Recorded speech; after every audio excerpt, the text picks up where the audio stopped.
France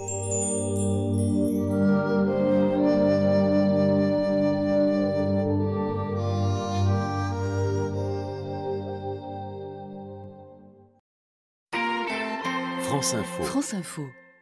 5 jours à la une, dernier épisode ce matin de notre feuilleton consacré au loup du Mercantour, aux alentours de Saint-Martin-Vésubie. Ce matin dans les Alpes-Maritimes, plusieurs meutes vivent dans la montagne.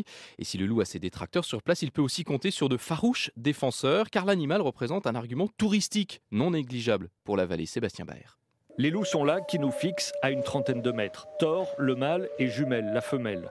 Couchés dans la neige au milieu des sapins, un reste de viande rouge posé à leur côté. Vous avez le couple dominant en fait. Ceux qui dirigent la meute, ceux qui se reproduisent, ceux qui prennent les grandes décisions. Donc là on a le mâle sur la droite, il a 10 ans, celui qui est en train de nous fixer. Et donc la femelle sur la gauche. Nous sommes au Centre Alpha, dans la vallée de la Vésubie, un parc animalier de 10 hectares où 18 loups vivent en semi-captivité. On a des loups qui vivent à l'état naturel tout autour du parc national du Mercantour. Nicolas Coussy, animateur au Centre Alpha. Par exemple, en période de reproduction, on peut entendre les hurlements des loups à l'état naturel répondre aux nôtres.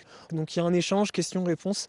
Et même si on travaille tous les jours avec les loups, ça a toujours cette vibration très sonnante, très mystique. Maudit par les éleveurs de moutons qui se fatiguent des attaques contre leurs troupeaux, le loup contribue à l'activité de la vallée. C'est ici qu'il est réapparu pour la première fois, il y a 20 ans.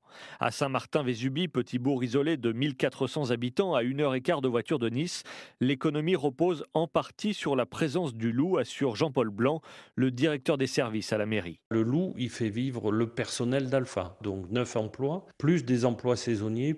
On monte à peu près à 19 personnes pendant l'été. Et il fait venir du monde, des visites d'autocaristes, également des écoles, bien sûr. Derrière ça, des retombées économiques sur l'ensemble des commerces de Saint-Martin-Vésubie. Et vous avez des gens qui restent plusieurs jours pour essayer, avec des accompagnateurs en montagne, de découvrir éventuellement les traces du loup, voire d'apercevoir le loup à l'état sauvage. Et à côté de lui, il y avait 2 loups à droite, 2 loups à gauche. Avec ses comptes, Christian Lorenzetti emmène les enfants sur les traces du loup. Cet accompagnateur en montagne est installé dans le village de Val-de-Blore, perché à 1500 mètres d'altitude. Il est d'autant plus attirant et intéressant qu'il est très rare. Depuis une quinzaine d'années que je fais ce métier, j'en ai vu que 2. Alors on trouve des traces de présence assez régulièrement. Donc on va trouver des crottes, on va trouver des os, tout un tas de choses comme ça.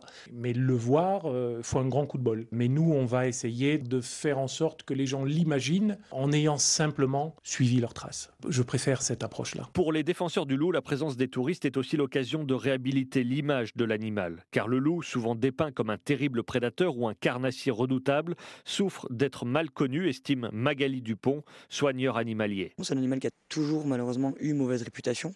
Le grand méchant loup, le petit chaperon rouge, la pleine lune, le loup-garou, c'est quelque chose qui ne l'a pas aidé dans son image, ça c'est sûr. Le loup est un animal craintif, qui a vraiment peur de l'homme naturellement. Donc c'est vraiment important d'informer les gens sur ça.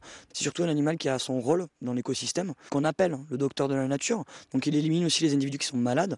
Il a vraiment une vraie utilité. Entre les peurs ancestrales, les défenseurs du loup et les partisans de l'éradication complète de l'animal, l'équilibre est parfois difficile. En janvier, la dépouille d'un loup a été retrouvée empoisonnée sur les hauteurs du village. À Saint-Martin-Vésubie, Sébastien Baer, France Info.